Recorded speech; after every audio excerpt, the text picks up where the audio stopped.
Hello everybody and welcome back to the B1 podcast with Matt and Tommy. Yes, Tommy's back. He's here and he's got some thoughts, as do I. This video is sponsored by the Formula One exhibition at Excel London. This is the ultimate F1 fans must-visit event. 7 iconic Formula One championship winning cars on display. Boom! See previously unseen film and driver interviews, rare and historic artifacts, trophies, racing suits, helmets, tech car design, intermediate slicks and wets. This exhibition has it all. If you want to get up close and personal to every element of Formula One, this is heaven. And finally, you will be awestruck looking at the breathtaking charred remains of Romain Grosjean's car from that now infamous 2020 crash. His story of human survival simply defies belief, and it's all at the Formula One London exhibition. Doors open on the 23rd of August and tickets are available now on f1exhibition.com. Go now! Tale of not two halves, but a tale of 90% and 10%, I would say, that we need to talk about. But before we dive into that, before we get the how are yous out the way, Tommy, first and foremost, we have a live show tour. Starting in Canada and then going to the US of A.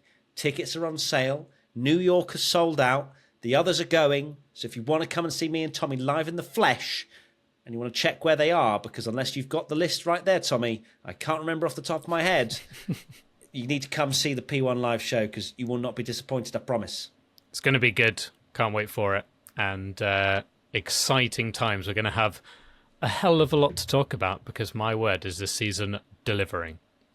It certainly is. And even what looked like a stinker of a race, F1 2024 was like, nah. We're not allowed to be bad. We're going to throw something in.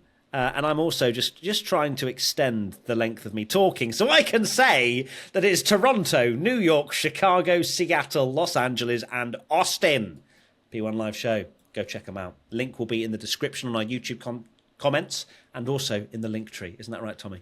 Sure is. Right, my most memorable moment. Let's start right there.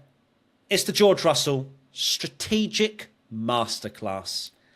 I am in awe of what George Russell has just produced. I don't think anybody saw that coming.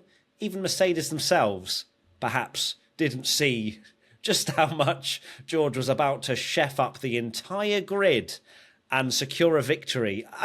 My brain couldn't comprehend first and foremost that Lewis Hamilton was winning most of that Grand Prix because Mercedes looked terrible on Friday and they didn't look like they had a huge amount of pace just in general over the course of the weekend.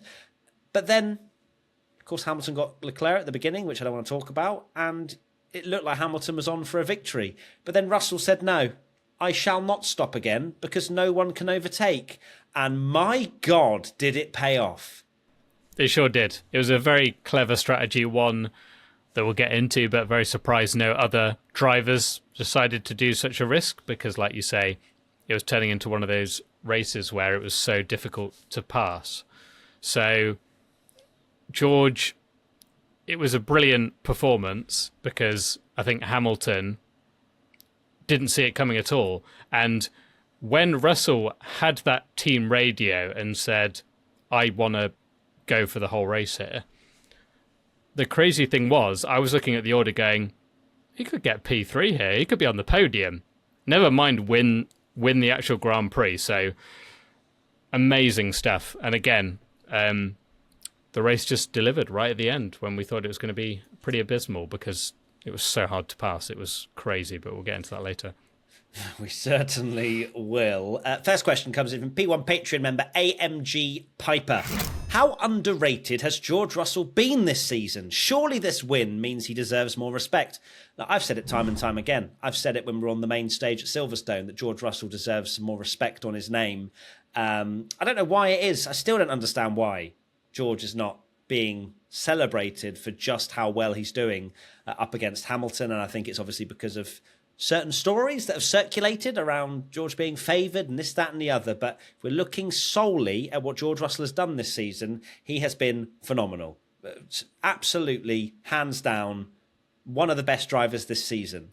And to snatch a victory out of the palms of Lewis Hamilton, I I think if Mercedes had genuinely thought that George Russell could win the race had he one stopped, they may well have just delayed it or something, or done something to try and, because I know how this looks, and I'm sure if you're a Lewis Hamilton fan, you are shocked, if anything, that his own teammate has beaten him with a strategy. And what I will say on this is that I do not believe in the slightest that Mercedes have tried to orchestrate a George Russell victory here. I mean, they said themselves, and if you want to take it with a pinch of salt, fine. But I think they said they predicted or forecasted 5th place with the 1 or the 2 stop strategy. And George has ended up winning. So George has just driven so well with those tyres. He went, over 30 laps on those hard tyres. And not only that, but he kept them in great condition for at least the traction zones, which allowed for him to defend against Hamilton. And I do not think, because I know how this looks. This doesn't look great on Mercedes in some ways if you're focusing on Hamilton. But they're trying to extract the most out of George's race. And George, the driver, has said, look, let me one stop this. I think I can go to the end and get a good result. I don't think George expected to win. Mercedes didn't expect him to win. And you just have to class this as a brilliant drive. One more lap and George probably finishes 3rd. This was not orchestrated. No, it wasn't. In terms of the question, underrated, I definitely agree with that.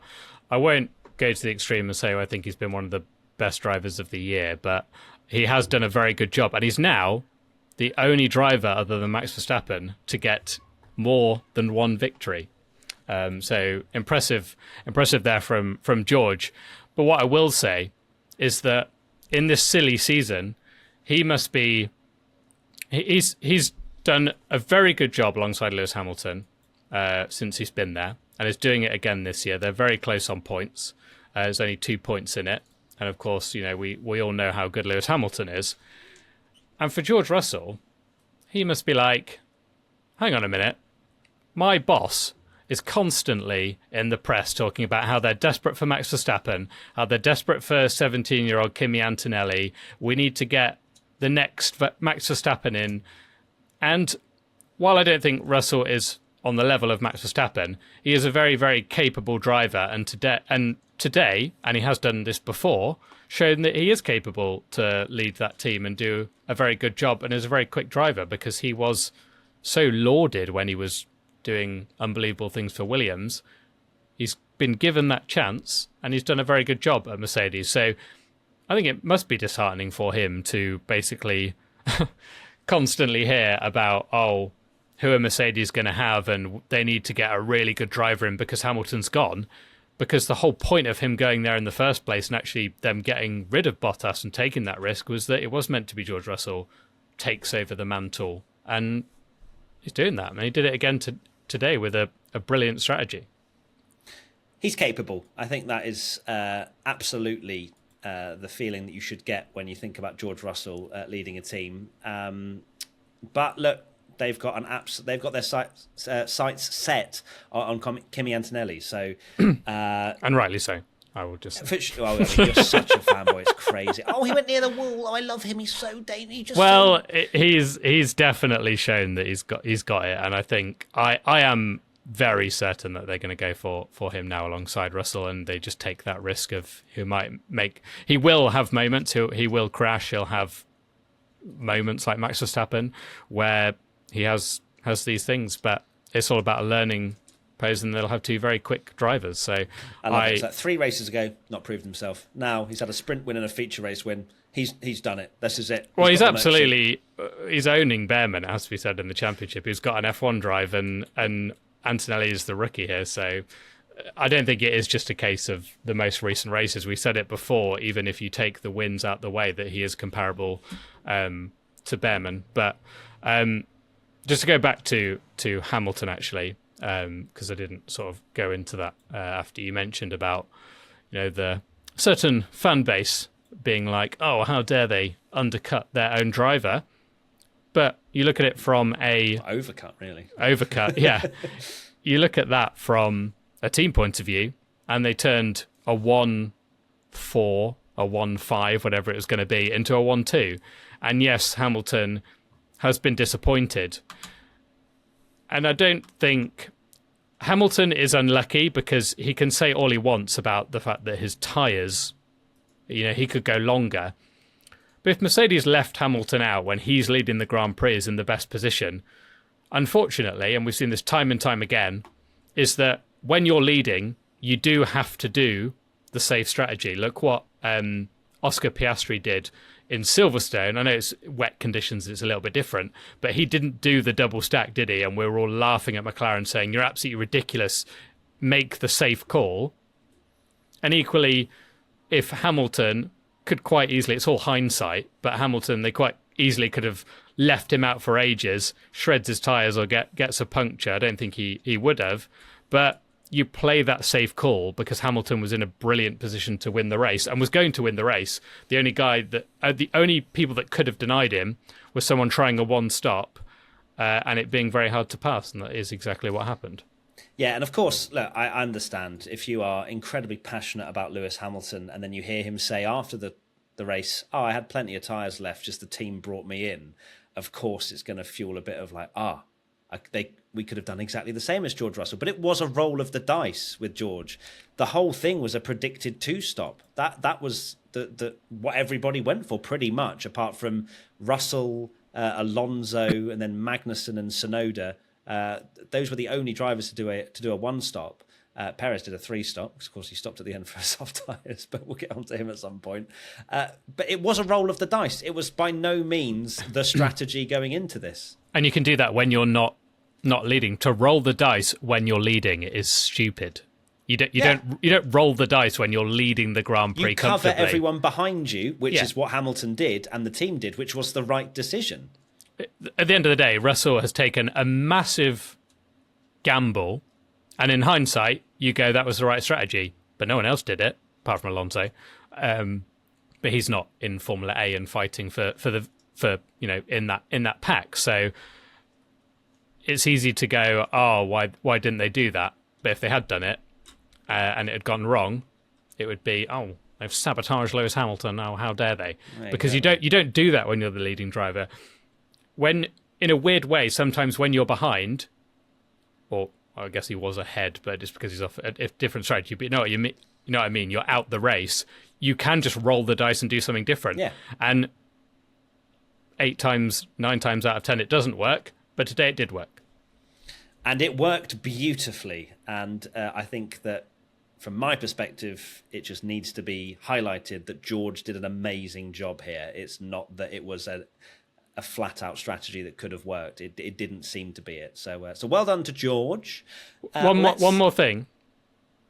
Oh, the fingers up and everything. This has to be a big point. And also, actually, I've got something that you need to say to everyone as well. But go on, what's your one more thing? My one more thing is actually maybe Team LH don't listen to this. But what I would say is I would say that Hamilton had one opportunity and he didn't take it because he got a great run. And unfortunately for Hamilton, he probably thought that he'd get another opportunity because it was quite early on. He got that incredible run. But we can't take anything away from George Russell. It looked like he was going wide and we're going, he's gone wide. But no, it was a really clever line that he took to get an amazing slingshot down the main straight and made sure that Hamilton would never get a run like that again. So it was just great driving. So well done, George. Yeah, he absolutely nailed it for sure. Do you want to say your apology now or just... No, later when we get to the predictions. Okay, fine. We'll wait to predictions. I know you're desperate for it. Well, I know. You baited me. Right. Next question is from P1 Patreon member Harvey Walker. Why are McLaren so scared to make difficult and different decisions? If Oscar and Lando did a one-stop, either of them could have won. Look, I am obviously of the opinion now, with the beauty of hindsight, that McLaren could have and maybe should have done something different. Let's not forget as well that McLaren is a different car to Mercedes. Just because the Mercedes was able to do a one-stop strategy is not an absolute stone cold set in motion that every other team could have done it as well. They might be really good on their tyres, yeah. Yeah, but that being said, I am very surprised that they didn't do something different with Lando Norris, because they got the offset, which is what they decided to do, to try and gain some positions in this train of cars where they couldn't make any couldn't make any progress. But also, once they got the offset, and then he caught up to the back of them, he couldn't make any progress. He then pit back onto the same strategy of everyone else. So they lost the advantage, didn't commit to what could have been a one-stop, maybe, but they didn't. And then they just got stuck. And if anything, it didn't work at all. And then with Oscar, I'm not going to slander his strategy too much because I think he actually made it work to a degree. And I think maybe with one more lap, it could have been the battle of the century for first, second and third place. So Oscar was very much in the mix. So I'm not going to slander that too much. But McLaren were incredibly conservative with Lando. And it does just look, for me, it just looks like they're going, Red Bull are having a bad day. Constructors points, let's get points. Not Drivers' Championship, Lando needs something here. Yeah, and ironically, well, maybe we'll talk about the Drivers' Championship later, but with the Constructors' Championship, they're very much there, and they kind of covered Verstappen the whole way with Lando when he had decent pace. Has to be said that Lando messed up big time at the start. That was his error. Another error is it's all right to go, McLaren, why McLaren? But at the end of the day, Lando has driven into the gravel on lap 1 and very lucky to not lose even more positions than he did, because that costs you all the way up the straight, and he's very lucky that a couple of the Formula B cars didn't pass him as well. But when it got to that point where we saw how difficult it was to pass, Lando was going to finish 6th or 7th if he'd have just done what he did, and that's exactly what he did. But roll the dice like a George Russell, and you finish 6th or 7th, or you finish 1st, 2nd, 3rd, 4th, something like that. So that this is what we said with George Russell, because he did, in a weird way, not did badly, but was down the order. That's when you can take a risk. You're safe with Lando when he's leading. And ironically, we've all been complaining that McLaren didn't do the safe option at Silverstone and things like that. But yeah, it's just another thing. Why didn't they roll the dice there? It's very, very bizarre. Yeah, I would be a lot more frustrated if I was a Lando fan than an Oscar fan. Oscar drove. Oscar, there was no way they're ever going to do it with Oscar. It was the same as Hamilton. No. Oscar's race. Oscar could have maybe won that race if he'd got past Leclerc quicker. I think he had that one chance, didn't he? No, Charles, one of the greatest defenders of all time. So Oscar came up with a big battle there. But no, I agree. I think that it's just lacking a little bit of something from McLaren. And the only word that comes to mind is conservative. And I think conservative might win you the constructors, but you sure as hell aren't going to catch Max in the drivers. How has Max extended his lead? He started 11th, and by lap 2, he was behind Lando. Now, that was Lando's driver error. And you can tell once again in the post-race interviews, Lando was feeling quite sorry for himself, I think. And I think this summer break couldn't come at a better time for him. I think he just needs to reset, because it's clear that he beats himself up about this, and it's not like he can just blame McLaren's strategy for the 6th place. Had he not run wide, he may well have been in Oscar's situation and been right there fighting for the win at the end. But alas, it's ifs again, and it's a 6th place, and it's just really disappointing. Yeah, he's a long way off Max in the fact that he's not made any inroads on the championship. It's a massive ask now, and yeah, I know it's never say never, but the thing I look at it now is going that I look at it and think that gap should not be 78 points anyway. No way should Max be 78 points clear going into this stage. McLaren should be leading the Constructors' Championship.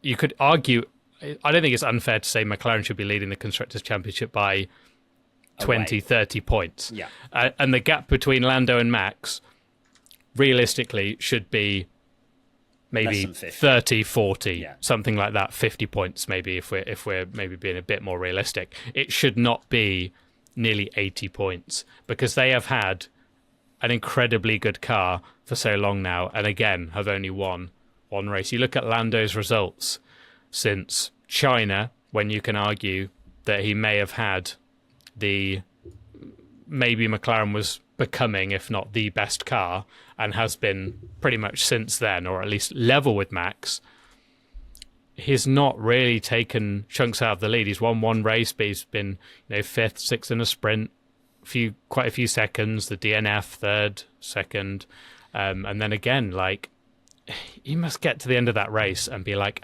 how on earth have I finished behind Max this weekend? The guy started 11th, and the Red Bull had no pace, which I'm going to get onto later. It's kind of inexcusable, really. It is, and I think what's even more damning, right, is you look at the period of time that McLaren have had a good car, and then you look at the period of time that Mercedes have had a good car, and how many victories have they been able to rack up in that tiny amount of time compared to McLaren that have had it near on, maybe 2/3 of what we've had of this season. Mercedes have three wins. Have won 3 of the last 4, have they not? Yeah, 3 of the last 4. That is insane. Mercedes have won. When they are 4th in the Constructors, and we were calling them wash before that, and they got a decent car, and they've delivered 3 victories in 4. And McLaren, have had this unbelievable car for so long now, and they're not picking up anywhere near the points that they should be. Nowhere near. And someone on Twitch, when we were live streaming for the race watch along, said that this is basically 2022 Ferrari, and I think we both agreed that it's actually worse. It's probably getting worse now. To the stage of, because it's such a strange narrative, isn't it? Where I think Ferrari were criticised beyond belief for how they were not able to fight in 2022 and not capitalising, but I don't know. It almost feels like McLaren are praised for closing the gap to Red Bull and treated like underdogs. And I think all of that comes down to the fact that Ferrari, and this may sound insane to say because McLaren do have that prestige, but McLaren have been in the midfield for a long time. So the fact that they've now got into Formula A and can challenge for victories and arguably have the best car in Formula One right now, you're kind of applauding them for that, but they're not having these moments where they're winning the race by an absolute country mile and then doing, sorry to bring it up, but hard tyres or having a pit stop blunder or all those, flashbacks that you'll have to 2022. Ferrari had high profile errors that cost them, and I think that made it worse because it was more like memeable, whereas McLaren, you've not had those moments where you've just kind of gone, what on earth are you doing? It's just kind of, it's just, well, yeah, apart from that, but it has just kind of got away from them a bit rather than it being like completely, oh my God, you're like, being a clown show here. And that's what it's come down to. They are acting like they're underdogs and they're finished behind Max again. Unbelievable. 3rd and 6th is not where. The question in the pod, wasn't it, was how can are McLaren going to fumble this 1-2 again? They finished 3rd and 6th when Max Verstappen qualified 11th, and yes, not good. Yeah, I think McLaren, we can't say they were the out-and-out fastest car today. If we're trying to be sort of devil's advocate here and kind of give a little bit, it's very difficult to overtake around here. So there were elements there that did halt their progress, but they didn't make things easy for themselves, I think is fair. No, it's not. I think this is more like it's not on this particular race. It's just as we reflect going into the summer break that they should have, at the very least, another 50 points, if not more, in the Constructors' Championship and Lando a lot more in the Drivers as well. Absolutely. Sorry, McLaren fans. I know that you aren't enjoying probably these segments, but they have to be spoken about. Now, Tommy, let's go to your most memorable moment. My most memorable moment was actually Red Bull, and it's not a good one. And unfortunately, it's going to come back to a bit of McLaren chat, and it's Red Bull's lack of pace, because Spa has been the track that the Red Bull has been mighty round. Even when Sergio Perez last year was having his difficult stage, he still did a great job around Spa and could deliver. a great result. Max Verstappen, didn't matter if he was 12th, 13th, 14th, wherever he started, he got past everyone and was there in about 10 laps. And we're now on a run of form where Max hasn't won in 4 races, which may sound absolutely, oh my God, every other driver would be going, oh, I'd love it if that was the absolute disaster form for me as well. But he's also, 3 races out of 4 without a podium. They're struggling for pace. Max is delivering somehow, like it's helping Red Bull that other cars are taking points off each other. But what I will say is they are very, very, very likely, I think, going to lose a Constructors' Championship now, because they don't look there or thereabouts, and that's not just Sergio Perez, who we'll talk about in a bit. It's also that the car doesn't have enough pace for Max Verstappen to win the Constructors' Championship on his own like he did last year. Not at the moment, anyway, and they've come up with some very outrageous upgrades, haven't they, to try and make the car quicker, and nothing's really seemed to work, which I think we all expected, including them, Lando before the race and things like that, saying that they were nervous about Verstappen coming through.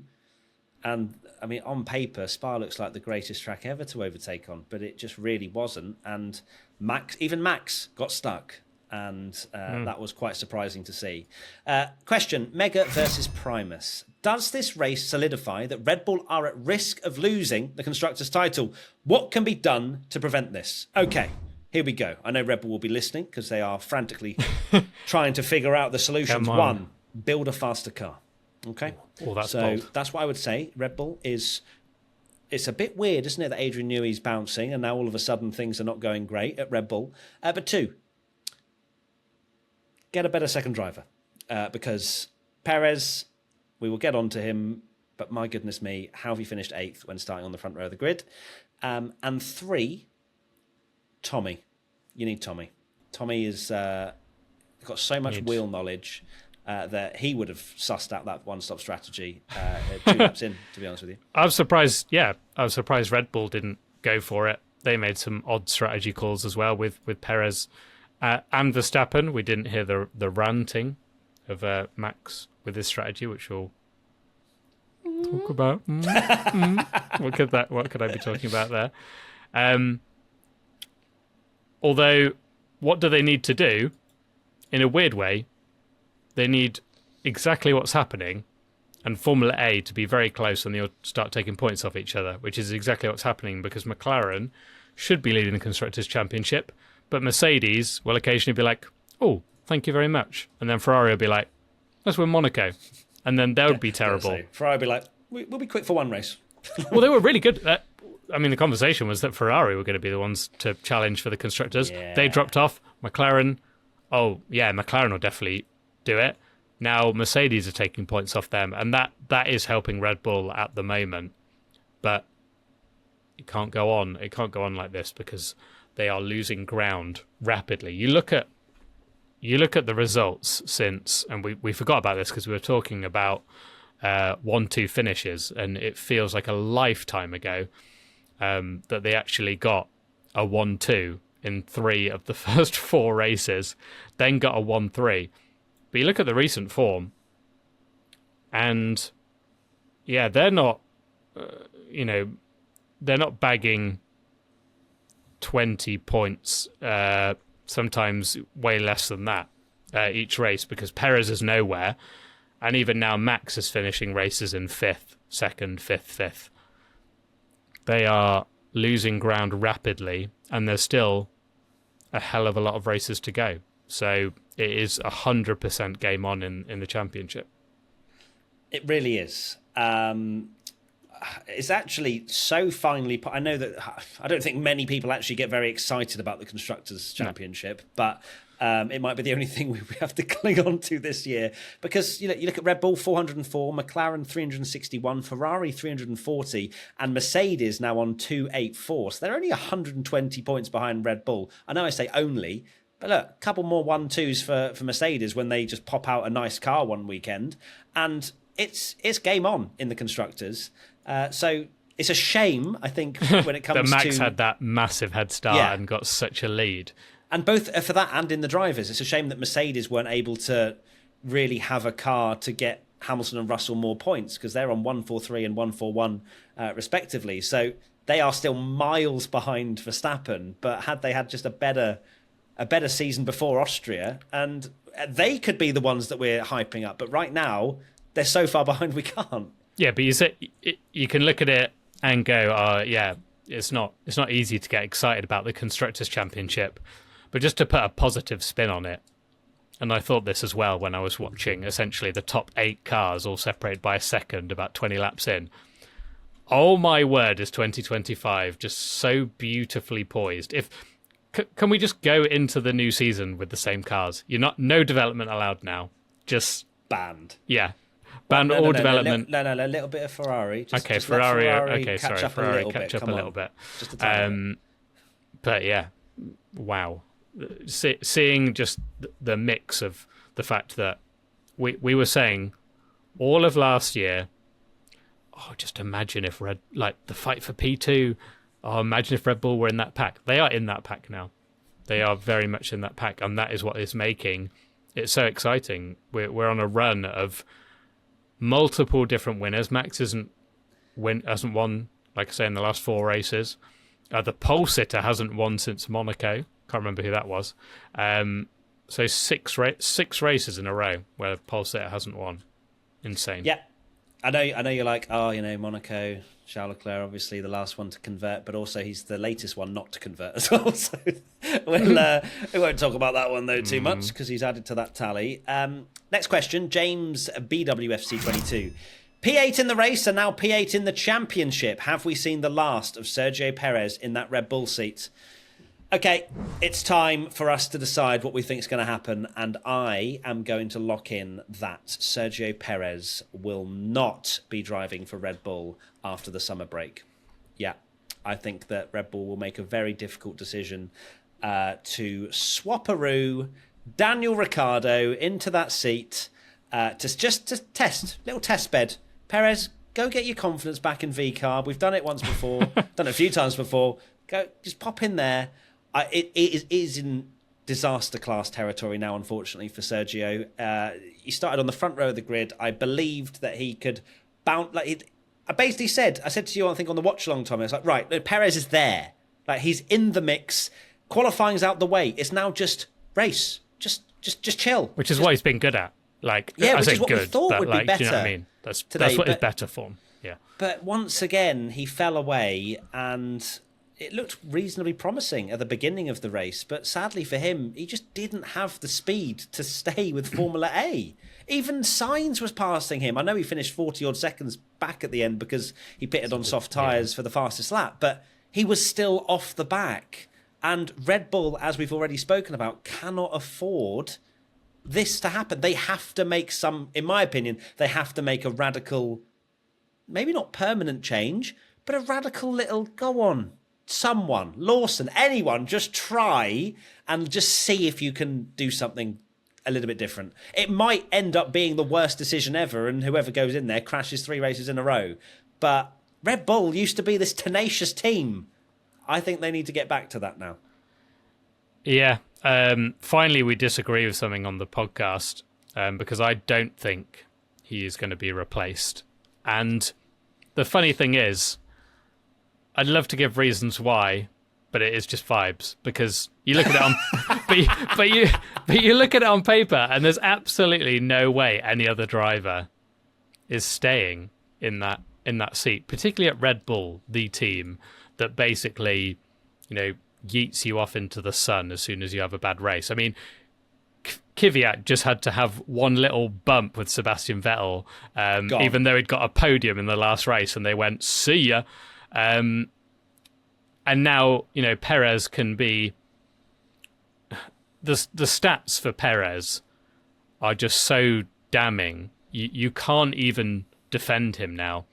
You can say all you like, the strategy, and Red Bull's not here this year. And last year, he had a great excuse that he was still finishing second in the Constructors Title. So you could have that argument of, why does it matter? He's finished second in the Constructors. Doesn't matter if he's finishing there. He's doing exactly what he needs to do. He's bagging Constructors points. Yes, he's absolutely miles off Max, and it's not very interesting for us fans because we want to see a championship battle, but he's doing what he needs to do. This year, he is costing, and very likely if he stays, will cost Red Bull the Constructors' Championship.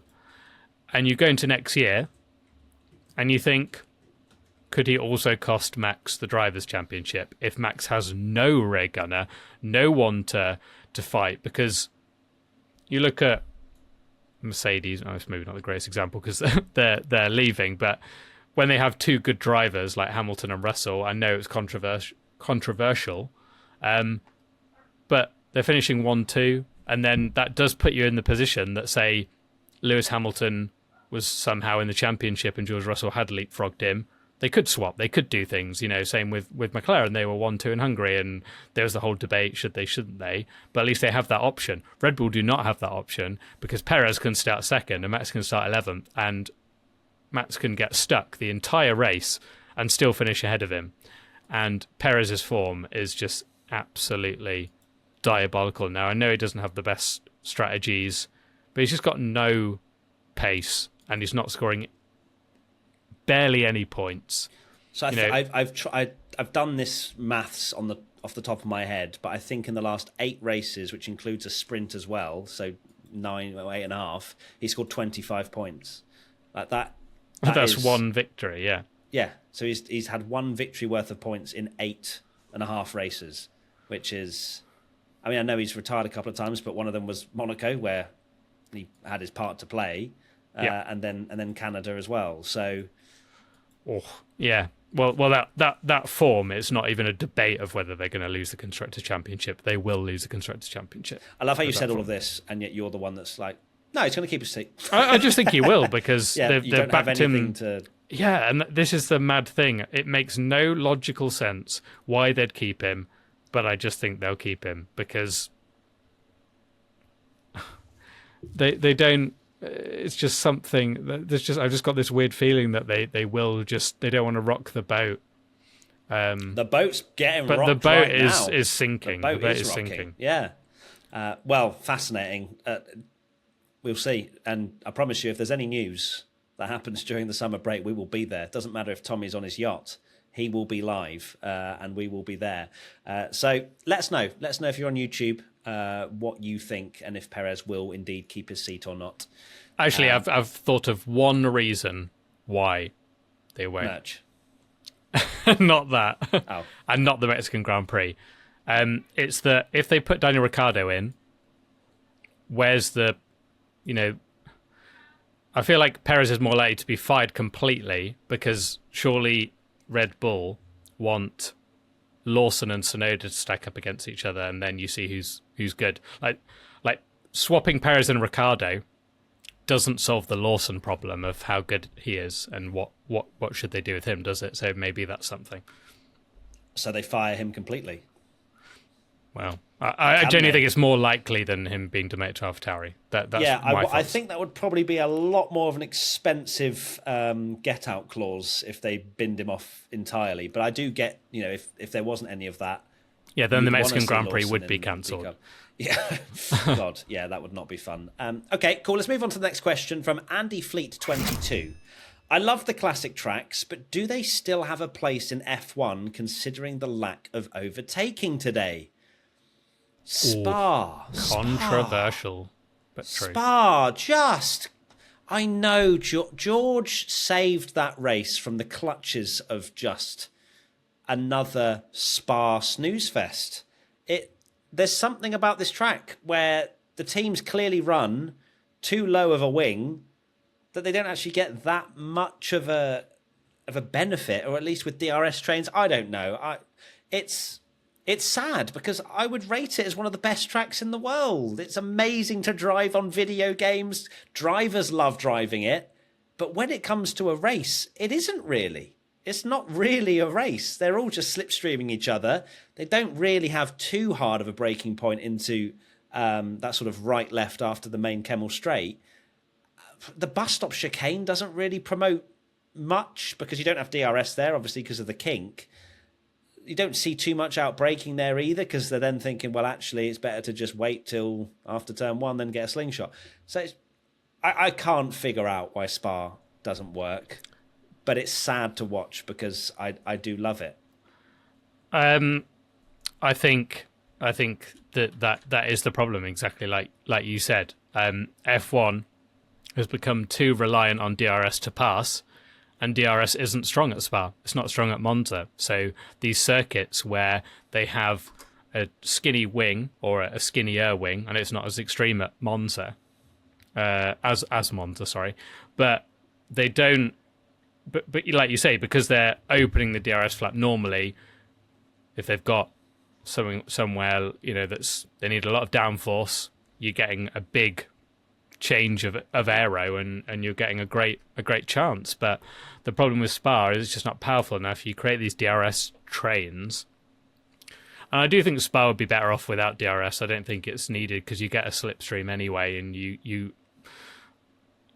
the problem is always going to be that the cars struggle to pass, and the DRS is not doesn't work there. If there's no kind of you're relying on a bit of a sprinkle of weather really to provide good races now, because there's also, like you say, the move into the best stop chicane. We have seen sometimes that is actually a better option, and it is a confusing one, because if you told someone that hadn't watched the Grand Prix or knows about Formula One but maybe doesn't watch anymore, and you said that in the race today it was almost impossible to pass, that someone took a big risk and they did one less pit stop, like a one-stop strategy, because they get track position because it's so hard to pass, and they'd win the race because the person even on shredded old tyres wouldn't be able to be overtaken, you'd go, oh, that was Hungary then, or Monaco.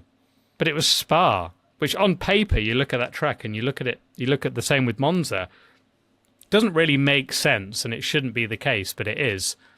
That Monza as well, I'm sure we'll have this conversation when we get to Monza, unless it's rainy or you maybe have some kind of curveball. You don't get much passing there either, because the sport is too reliant on DRS, and it's just not powerful there. Well, sorry, Spa. It's too flat. Actually, one more thing. It's too. The Formula One cars are too quick. I know we've said this so many times, and we've had debates over this, that when every single corner is flat out, where's the mistake to be able to pass? And days gone by, here goes being a Tommy, sorry, but you look at Eau Rouge and Radion, Radion actually, and that used to be an incredible corner because the cars would have to maybe do a slight lift. It was a corner, whereas now all these amazing corners, 130R, so many at Monza, Eau Rouge and Radion, Blanchimont, like these corners are just flat, so no one's making a mistake around them because you're just going. This is technical. Yeah, and making it sound like he could just pop himself in the car as well. Well, yeah, exactly.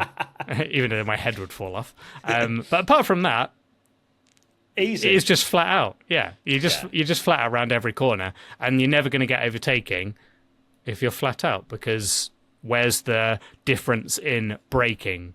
And someone's got.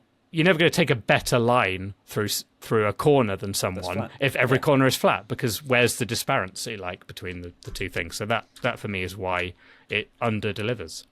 Interesting. So get rid of the grip. Yeah. Worse F1 the debate cars again. Actually make Spa more interesting. But also never change the rules again, because it's good now. Make them slower, but exactly the same. Yeah. There you go. Next question. P1 Patreon member Savage Monkey 3.0. Is there a way for Lewis to get out of the Ferrari contract? No, he's not going to. And yeah, Ferrari, I think Charles did a great job to hold on to P4, which is insane to say it out loud considering he started on pole position. But I don't think, well, to be fair, first half of the race, there was a chance. He was there with Lewis within a couple of seconds and did a really good job. But fell away a little bit towards the second half, and then just came under fire from everyone else. But will Lewis be regretting it? Mercedes aren't that far ahead of Ferrari that he will probably be losing sleep over it. It's a few tenths a lap maybe, and that's only at some tracks. At other tracks, Mercedes and Ferrari are battling, and it's very close.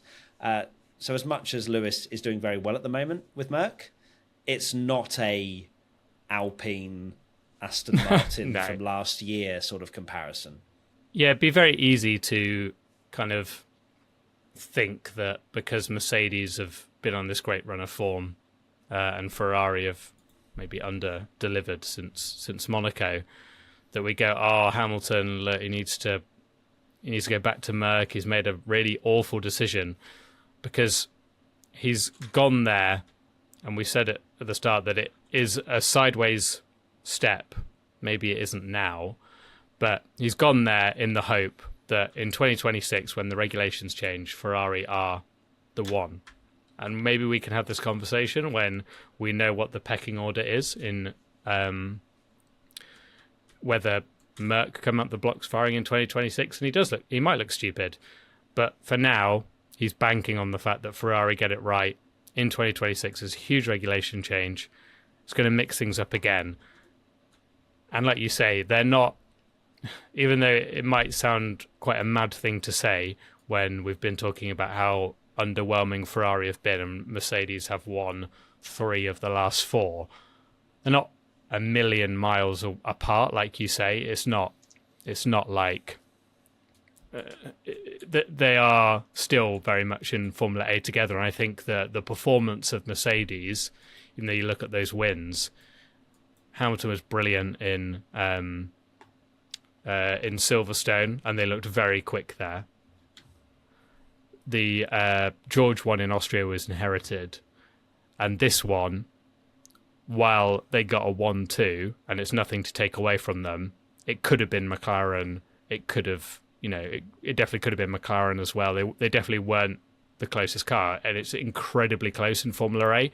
So I don't think Hamilton needs to be like, oh God, it's not like you say, or like say he'd gone to Aston Martin based on what their form was like at the start of 2023.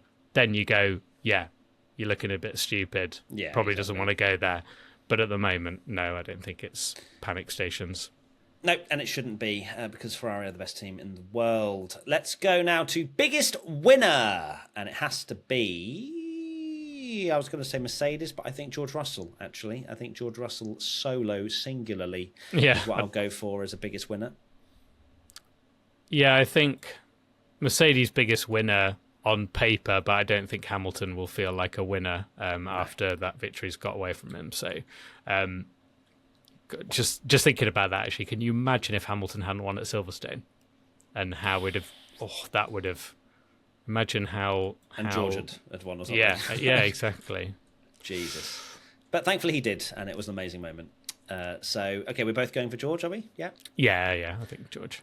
Okay, and then biggest loser... Lando? Or is that too harsh in 6? I think it's a little harsh, considering... Perez? I want to throw in Haas, because they looked pretty horrendous this weekend, actually. Yeah, they're racing Kick Sauber and stuff. Yeah, like they were nowhere in terms of dry pace. Perez is obviously quite... Yeah, maybe... well, he quite might literally lose his seat. So I think maybe Perez deserves biggest loser just purely because he had the opportunity to do something great, and it didn't. It fell away.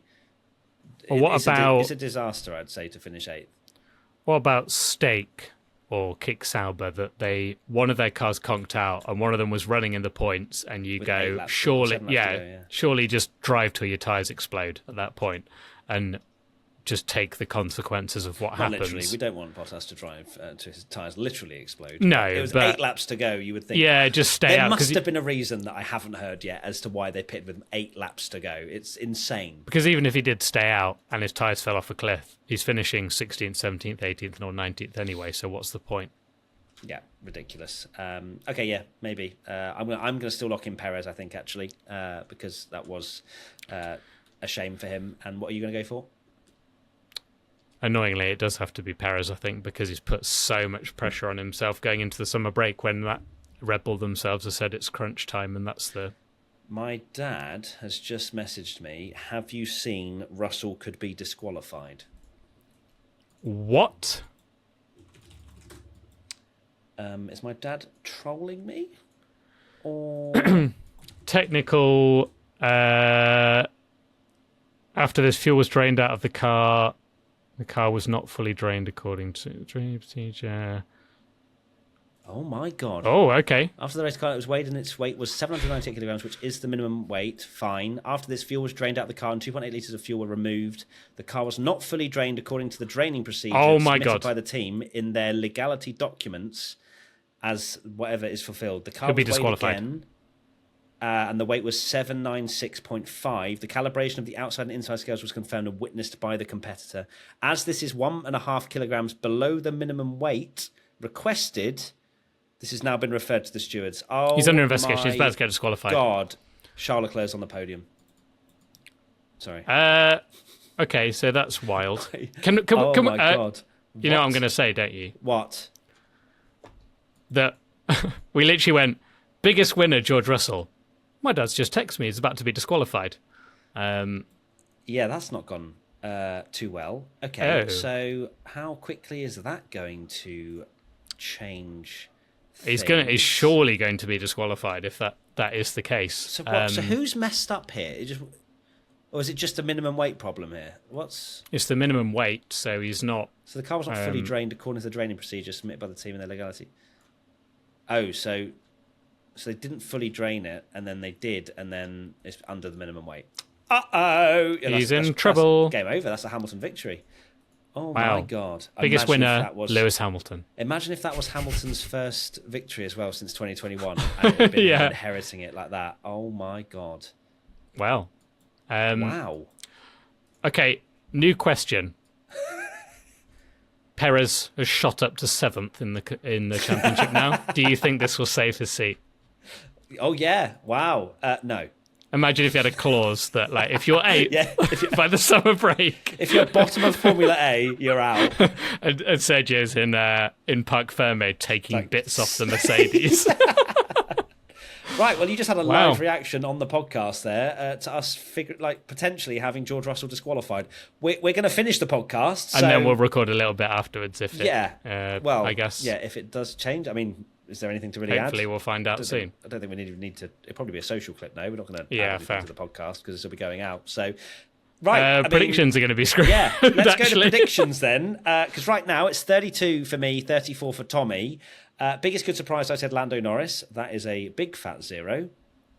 And I went for Sergio Perez. Nope. Moving on. Don't even try. No, I'm not. That was looking so good as well, wasn't it? But it was until he started the race. Until he drove. Biggest flop. I said Lance Stroll, which crashed his car in free practice 3, and I thought it was absolutely on. He's actually finished but all right. He's finished 12th, which is really irritating. Not because I didn't want him to not do well, but I also did because I wanted the point. Yeah, it's going to be. I don't think it's a point, sadly, which is a shame. It is not. And I went for Aston Martin, which Alonso got a little point. So they weren't very good, but they weren't horrendous. They weren't horrendous. They were mixing it up with Alpine, which I thought they'd be worse than them. So no. No, indeed. Pole position, I went for Lewis Hamilton. No. And all right, here we go.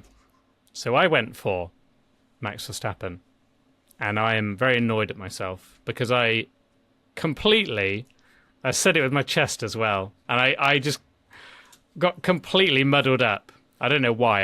It was even straight after the podcast. I was like, no, that's not true because it happened last year. And of course, Max wasn't on pole position. So I'm so annoyed at myself. I'm not going to give myself a point. One, because it's not right. But I do want to have a conversation about this. Okay. And nothing to do with me trying to, genuinely nothing to do with me trying to claim a point, because I don't think any of us, even you, would have predicted that Charles Leclerc would have been on pole. I've had some crazy predictions in my time. You have. I was actually chatting to my dad about this, and because we were chatting after qualifying, and he said about, were you wrong or weren't you wrong? And one thing that he mentioned is that Formula One, he was like, to be fair to you, Formula One do not help themselves, because if you are, we are veteran fans of the sport, and we got confused. The commentators got confused. They were having a debate about it as well. And if pole position was always going to be Charles Leclerc, they need to start owning it more. Because what happens after qualifying is Formula One tweet a graphic going, Charles Leclerc starts on pole, not saying pole, which confuses fans even more. Just say he's on pole. Then they tweet one saying Max is fastest. But the worst thing of all is that if Max isn't pole position, why is he then going to collect an award from Damon Hill that says pole position award on it? That just confuses fans even more. Surely that is Charles Leclerc's award, because he's got the pole position, and surely that is the entire point of that pole position award, is it's awarded to the person on pole position, which was Charles Leclerc. So that just confuses things even more in a sport that's already confusing. Well, it's confused for fans. you, mate. And it's confused me. The GOAT, the wiki of Formula One. Well, exactly. And it's kind of ridiculous that if it was never a pole position, because, and I feel like this maybe was, and maybe it is the pole position award that's changed it. But I remember when Michael Schumacher, I'm sorry to bring this up because it is painful, and even me, Monaco, who's not a big Schumacher fan, but Michael Schumacher in Monaco, a beautiful lap, and he set the fastest time, and it was instantly like, well, he's not on pole, he's starting 11th. And it was never even discussed about it being a pole position for Michael Schumacher. So why now are we like giving Max an award and sponsors? Well, yeah, but it should go to Charles Leclerc. Thing, isn't it? It ends up just looking a bit farcical. But that's farcical. the thing. If it's fastest qualifier, fine. That's what you should call it. Call the tyre fastest qualifier. Then Max gets it. But they're not. They're saying pole position award.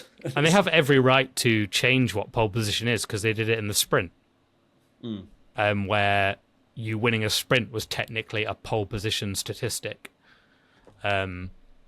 Even though fastest in qualifying. And then that caused a lot of confusion. So I think this is the second year, ironically, that it's happened, and in a row.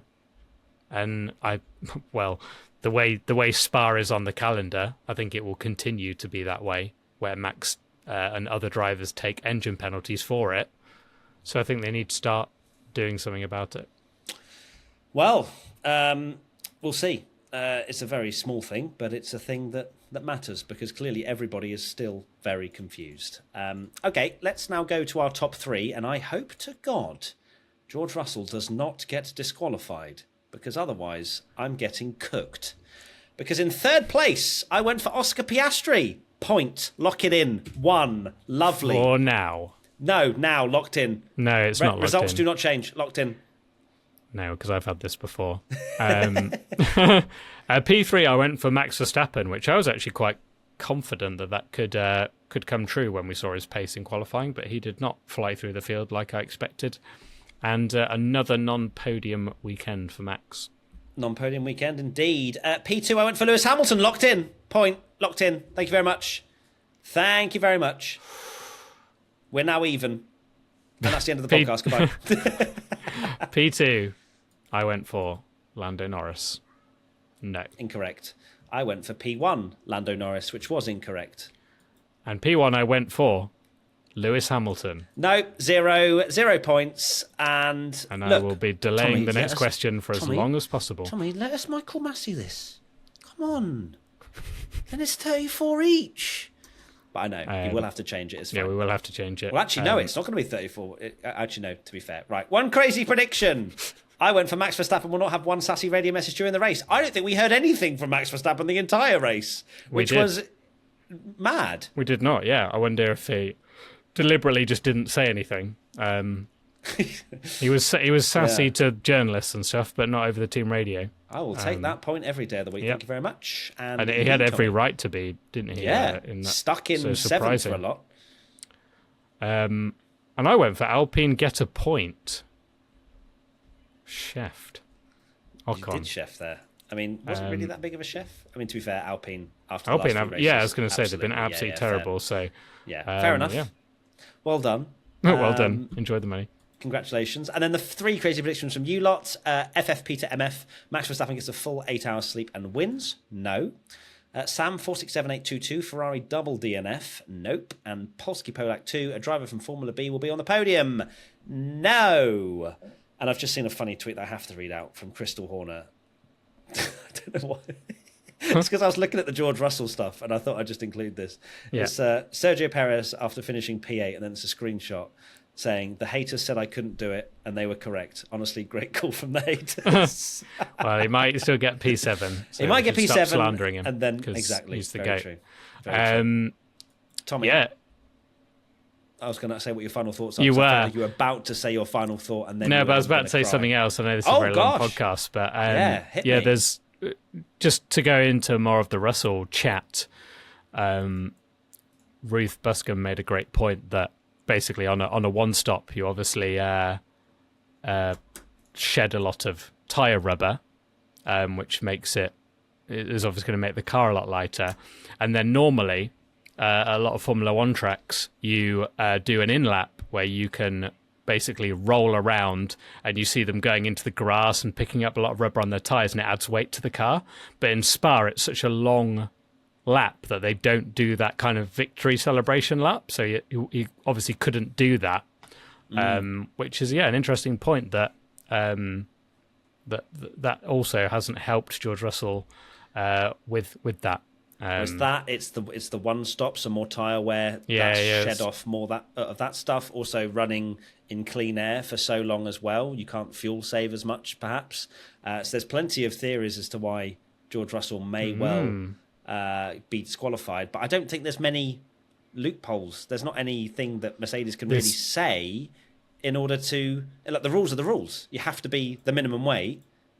And it's black and white like that. It's like the plank wear in the USA. Just because it was 0.01 millimeters more worn down, you're still disqualified. That's how I see it anyway, but we'll wait and see what the news is. Which I don't think will be on this podcast, Tommy. As much as you've tried to delay it, it's going to be a while. Yeah, it will be. It'll be a while, which is a shame that the race has ended that way. But hey-ho. Hey-ho indeed. I'd actually feel very sorry for George if he does genuinely get disqualified, because that was a sensational drive from him, and Grace clearly agrees as well in the background. So, Tommy, what are your final thoughts? Final thoughts are, my word, does this season ever stop delivering on drama? It is crazy, and we've now got a long wait for the next race, but we will be doing... we'll still be doing content and things, driver ratings for this, and of course we'll do our mid-season one as well for those that are asking about that. Yeah, mid-season rankings will be coming in a few days' time, so look forward to that. And thank you as always. It's been an amazing first half up until the summer break season. Thank you for listening to this podcast, for watching, for supporting us. We love doing this, all of this, as you can quite clearly imagine. We're still doing it after however many years of talking absolute waffle about Formula One, but thank you for joining us. We won't be going anywhere. We'll still have content coming out, not as much because, summer break, we've got to refresh and think about the Olympics or whatever we're going to be thinking about. Got to go party on my yacht. Exactly. Tommy, you've got how many? Couple of yachts now, so enjoy that, mate. I'll be in my rubber dinghy, and we'll see you tomorrow for another piece of content. And I don't know what I'm saying now. It's been a long podcast. Lots of love. Don't worry. We'll be diving into Zhou Guan Yu's race and drive ratings. Don't you worry. All 7 laps of it. Yep. Bye.